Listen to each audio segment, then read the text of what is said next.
Давайте вот с 2005, если это можно обсудить, а а как это случилось? Это кто-то заказал, что ли? Или, как вашего отца убили? Ну, у нас всегда передел сферы влияния.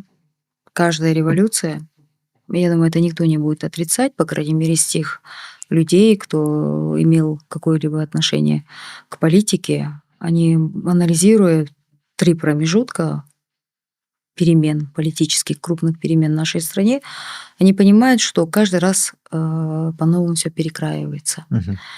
И вот когда это было в первый раз, вот я сказала, помимо нас, порядка 46, 40, ну, чуть менее 50 семей подверглись такому же нападению. Мгм.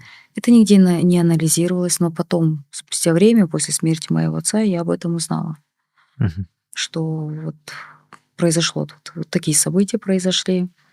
Мой папа, он баллотировался в 2000 году в парламент от Тюндюкского округа, который сейчас является Первомайским округом, М. откуда я вот 3 года назад пришла в парламент.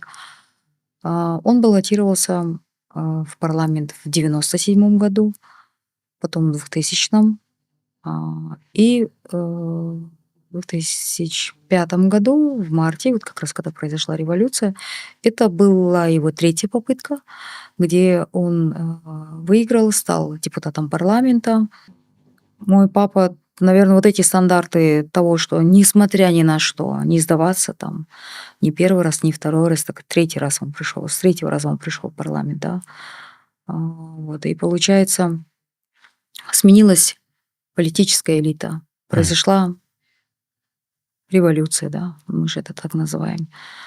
А, и я думаю, возможно, он был один из очень таких объединяющих сильных столпов, очень сильным в политической среде авторитетным. И таким авторитетом я не в грубом смысле, а в прямом смысле, да. Мгм. У него очень такая, ам, как сказать, это был человек слова, со М. своей позицией, который не играл в политические игры, Мгм. который не искал компромиссов и никогда не шел легким путем. Он был очень прямолинейным.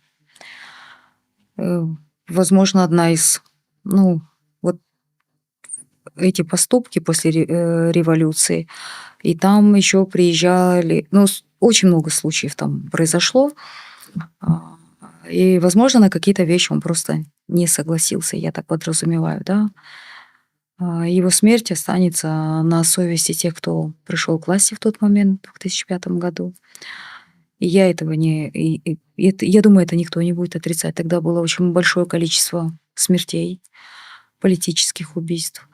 Убивали журналистов, убивали деятелей. Он был не единственным депутатом, которого убили с 2005 по 2010 года, когда правили, ну, кровавый режим Бакеевых. Новое поколение, молодое поколение, конечно, это прошло 20 лет, они об этом не знают. Просто не то, чтобы они об этом не знают. Но вот это те реалии. И когда для меня, наверное, ну, я даже не знаю, как это сейчас описать, предательство тех людей, которых он считал своими близкими, тоже было. А, Когда его застрелили, а это убийство произошло в центре города, это Мгм. было прям в обед, недалеко от парламента, очень много людей, которые там, я не знаю, были с ним в каких-то очень хороших отношениях, они перестали отвечать на звонки. И я понимаю, им было очень страшно. Мужчины, причем, да, такие взрослые, серьезные люди. Я помню, когда я искала помощи, я же вообще молодая, я звонила им. Кто-то из них, его земляки, земляк, по крайней мере, один, вот, он пытался отобрать там часть бизнеса какого-то. Со стороны президента внезапно огромное количество людей пришло, пыталось отобрать бизнес. Это вот день смерти его, направив огромное количество проверяющих органов, порядка 40 человек на М. одном объекте. Вот я помню, когда я пришла в тот момент, с одной стороны, эти как хищники, с другой стороны, тот, с кем он был в хороших отношениях, они как бы, да, покушаются. И я, там, где мне чуть больше 25 лет, да, мама в шоке, которая находится дома, да. А, Я звоню, пытаюсь. Один из его друзей вообще сказал: не звони, за вами вас прослушивают, за вами следят. Я приехала к ним домой, они: не приходи ко мне домой. Такие моменты были, очень много предательства было.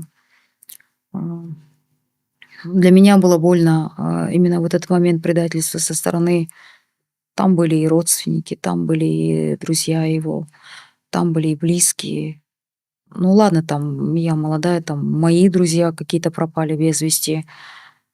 И, конечно, вот этот момент, когда я, вот если говорить про поворотные периоды, когда я очень резко повзрослела Мгм. благодаря этому моменту. А, Ну, люди просто перестают выходить на связь и пропадают. А тебе очень-очень сильно нужна помощь, да?